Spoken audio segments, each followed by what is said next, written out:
৫ আগস্টের পর মানুষের মনোজাগতিক যে পরিবর্তন এসেছে তা রাজনীতিবিদদের অনুধাবন করতে হবে বলে মন্তব্য করেছেন বিএনপি স্থায়ী কমিটির সদস্য আমির খসরু মাহমুদ চৌধুরী। বলেন, বিএনপি ইতিমধ্যে গণমানুষের প্রত্যাশা অনুযায়ী কাজ শুরু করেছে। আওয়ামী সরকার গত ১৫ বছরে দেশের মুক্তবাজার অর্থনীতি ধ্বংস করে ফেলেছে। ব্যবসার পরিবেশ ফিরিয়ে আনতে মৌলিক পরিবর্তন জরুরি বলেও মন্তব্য করেন খসরু।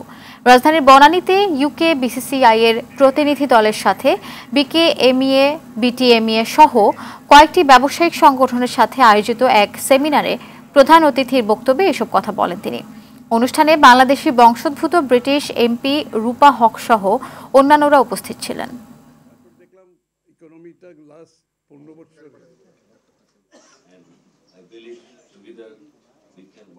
আপনি ভোটাধিকার কেড়ে নিয়ে আপনি ক্ষমতায় থাকতে পারবেন না যতক্ষণ আপনি অন্য অধিকারগুলো একটা একটা কেড়ে নিয়ে দেবেন। সরকারের ব্লেসিং থাকবে, তারাই ব্যবসা করতে পারবে, তারা ব্যাংক ওন করবে, তারা স্টক মার্কেট কন্ট্রোল করবে, তারা বড় বড় ইন্ডাস্ট্রি করবে।